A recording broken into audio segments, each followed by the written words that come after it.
হাই friends, আজি আমি stock এটাৰ বিষয়ে চাম যিটো ষ্টক মোৰ ৰাডাৰত আহিছে আৰু এইটো ষ্টক হৈছে Indian energy exchange, shortly IEX। ষ্টকটোক যদি আমি মান্থলি টাইম ফ্ৰেমত চাওঁ, মান্থলি টাইম ফ্ৰেমত দেখিছোঁ ষ্টকটো একদম প্ৰথমৰ পৰা যদি চাওঁ, আমি প্ৰথমত এটা একুমুলেশ্যন ফেজত গ'ল, তাৰপিছত এটা মাৰ্কআপ ফেজলৈ গ'ল।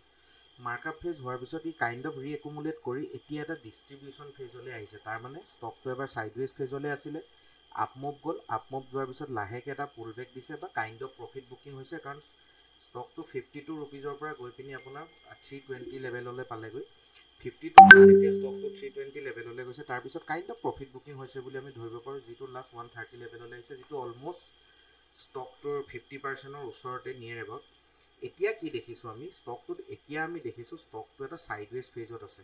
ছাইডৱেজ ফেজৰ পৰা ৰিচেণ্টলি আমি দেখিছোঁ, আজিৰ পৰা 3 মাহৰ আগত যেতিয়া দেখিছোঁ ষ্টকটোৱে ৰিচেণ্টলি নিজৰ এই ছাইডৱেজ ফেজটোৰ পৰা ব্ৰেক কৰি ওলাইছে। ঠিক আছে, এইটো হৈছে আমি মান্থলি টাইম ফ্ৰেমত চাই আছোঁ। ঠিক আছে, এতিয়া যদি আমি মান্থলি টাইম ফ্ৰেমত EMA লগাই চাওঁ, 12 EMA মানে আমাৰ হৈছে ষ্টকটোৰ কাৰণে 12 মাহ।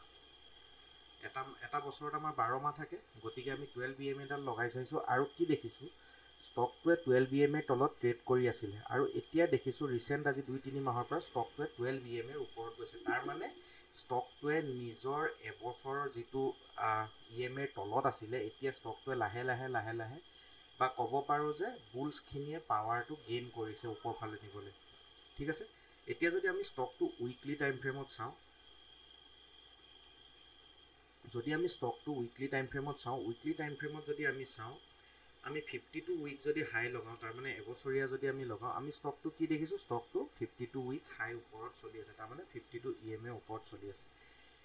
এতিয়া জেনেৰেল যদি আমি গোটেইখিনি আমাৰ EMA লগাওঁ, 20, তাৰপিছত 52, 100, 150, 200, ষ্টকটো অলমষ্ট গোটেইকেইটা EMAৰ ওপৰতে ষ্টকটোৱে ট্ৰেড কৰি আছে। আৰু 15 আগষ্ট 2022 পৰা ষ্টকটো এটা ছাইডৱেজ ফেজত আছে আৰু এই ছাইডৱেজ ফেজটোৰ পৰা এই ষ্টকটোৱে উইথ ভলিউম আপোনাৰ এতিয়া দেখিবলৈ পাইছোঁ আমি ষ্টকটোৱে লাহে লাহে ওপৰলৈ ওলাই গৈছে।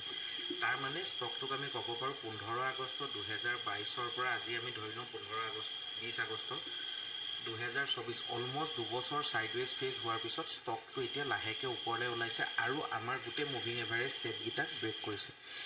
এতিয়া যদি ষ্টকটোক আমি ডেইলি টাইম ফ্ৰেমত চাওঁ, ষ্টকটোক দেখিছোঁ ষ্টকটোৱে এডাল 50 মুভিং এভাৰেজত ছাপৰ্ট লৈ ওপৰলৈ গৈছে।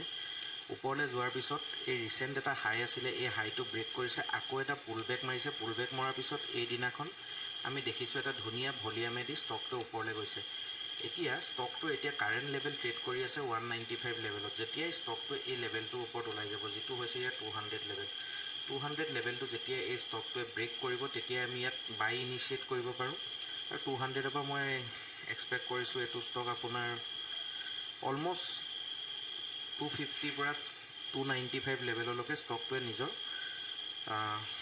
বাইংটো গেইন কৰিব পাৰে। আৰু মোৰ কাৰণে ষ্টকটো যদি মই চাওঁ, মোৰ মতে এই ষ্টকটোৰ শ্বৰ্ট টাৰ্ম টাৰ্গেট হৈছে আপোনালোকৰ 247, 250 লেভেল, আৰু যদি ডাঙৰ টাৰ্গেট চাওঁ অলমষ্ট 300ৰ ওচৰত লেভেল। গতিকে ষ্টকটোত আজি তাৰিখৰ পৰা 200ৰ ওপৰৰ পৰা 250লৈকে বা 300 লেভেললৈকে মই এই ষ্টকটোত ডিচেণ্ট 30 to 50% এটা পটেঞ্চিয়েল আপছাইড মুভ দেখি আছোঁ। গতিকে ইন ফিউচাৰ এই ষ্টকটোৱে আপোনালোকক 30 to 50% এটা গেইন দিব পাৰে।